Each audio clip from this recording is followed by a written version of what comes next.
Yogai Welcome back to Shiro Gaming အားလုံးပဲမင်္ဂလာပါဒီနေ့မှာတော့ကလပ်လေးမှာတော်တော်လေးကျန်တဲ့ဘိုင်ရွန်ကိုကိုက်လူပြီးတော့မှာပဲဖြစ်ပါတယ်ဘိုင်ရွန်ကအသေးတဲ့လေကျန်သလိုမာလဲမှာပဲဒီဗီဒီယိုလေးကိုစောင့်ကြည့်ပြီးရင်တော့ဘိုင်ရွန်ကိုဘယ်လိုချက်ချက်ကိုင်းတက်သွားမှာပါဆိုတော့ intro လေးပြီးရင်စလိုက်ကြရအောင်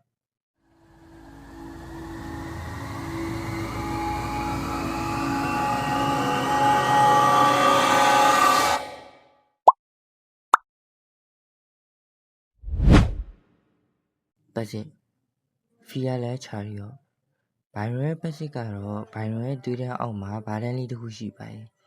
အဲ့ဘာတန်းလေးကပစ္စည်းထွက်နေရိုးရိုးစပိတ်တုံးလိုက်မယ်ဆိုရင်တော့တက်လာမှာဖြစ်ပြီးတော့ပတ်စစ်ပြီးသွားရင်တော့အနီရောင်ပြောင်းသွားမှာပါပတ်စစ်က3ထစ်အထိစုလို့ရပါတယ်ပတ်စစ်ပြီးသွားရင်တော့ပစ္စည်းထွက်တဲ့စကီးတွေကအဟပ်ဖြစ်သွားမှာပါပတ်စစ်ပြီးနေတဲ့ချိန်ပစ္စည်းထွက်နဲ့ရိုက်မယ်ဆိုရင်တော့ physical damage 40နဲ့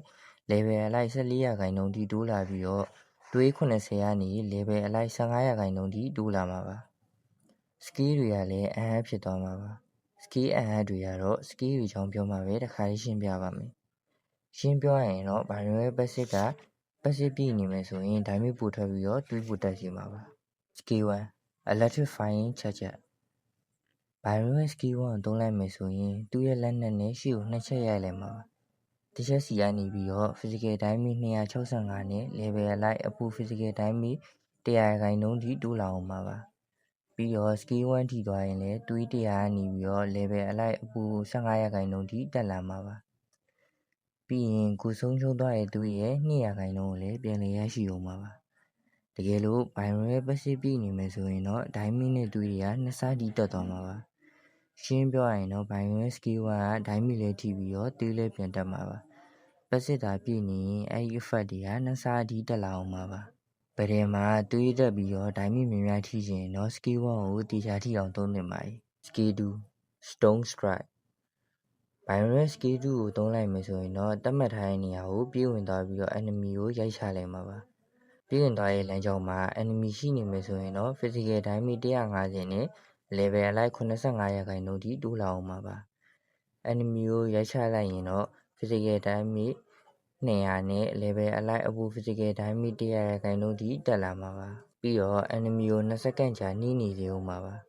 တကယ်လို့ပတ်စစ်ပြီးနေမယ်ဆိုရင်တော့ damage က2ဆထိရရှိပြီးတော့ enemy ကို1စက္ကန့်ကြာလီပေါ်မြောက်စေပြီး1စက္ကန့်ကြာ25ရာခိုင်နှုန်းထိနှီးစေမှာပါ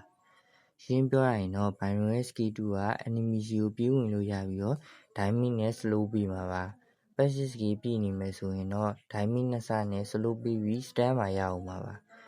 ဘိုင်ရွန်ရဲ့ skill 2ကိုထွက်ပြေးတဲ့နေရာမှာလည်းအသုံးဝင်သလိုဗဒယ်မှာလည်း enemy ကိုတော်တော်ဒုက္ခပေးနိုင်ပါတယ် skill 3 full field suppression ဘိုင်ရွန်ရဲ့ skill 3ကိုသုံးလိုက်မယ်ဆိုရင်ဘိုင်ရွန်ကသူ့ရဲ့လက်နက်နဲ့မြေကြီးကိုစောက်ချလိုက်မှာပါပြီးရင်တော့ enemy ကို physical damage 450နဲ့ level အလိုက်120ရာခိုင်နှုန်းထိထိစေမှာပါပြီးတော့ enemy ကို 1.5 စက္ကန့်ကြာ30ရာခိုင်နှုန်းထိနှီးနေစေဦးမှာပါပြီးတော့လည်း damage 900နဲ့အပူသွေး18ရာခိုင်နှုန်းထိကာပေးမယ်ရှိတစ်ခုကိုလည်း6စက္ကန့်ကြာရရှိဦးမှာပါပတ်စစ်ပြီးနေမယ်ဆိုရင်တော့ physical damage 980နဲ့ level အလိုက်195ရာခိုင်နှုန်းထိတိုးလာမှာပါရှိကိုလည်း damage 1450ကနေအပူသွေး21ရာခိုင်နှုန်းထိကာပေးတဲ့အထိတိုးလာအောင်ပါပြီးရင်တော့လျှက်စစ်လိုင်းတစ်ခုကိုထုတ်လွှင့်လိုက်ပြီးတော့အဲ့လျှက်စစ်လိုင်းက enemy ကိုထိသွားရင်တော့အဲ့ enemy ဆီကနေ movement speed 25ကိုခိုးယူလိုက်ပြီးတော့ဘိုင်ရွန်ကိုပုံမြန်သွားစီမှာပါလျှက်စစ်လိုင်းရဲ့အကွာအဝေးက level အလိုက်တိုးလာမှာပါရှင်းပြောရရင်တော့ဘိုင်ရွန်ရဲ့ skill 3က damage ပေးတဲ့အပြင် enemy ကို slow စေပြီးတော့ကိုယ့်အတွက်ရှိတဲ့ movement speed တွေရစီမှာပါဘိုင်ရွန်ရဲ့ skill 3ကကူးတောင်းနေလို့ဗဒယ်မှာခဏခဏသုံးလို့ရပြီးတော့ဘိုင်ရွန်ကိုပုံမာစေမှာပါဘိုင်ရွန်အတွက် skill combo ကတော့ skill 2 physical အတွက် skill 1 skill 3ဖြစ်ပါတယ်ကျွန်တော်အနည်းလေးပြန်ပြပေးပါမယ်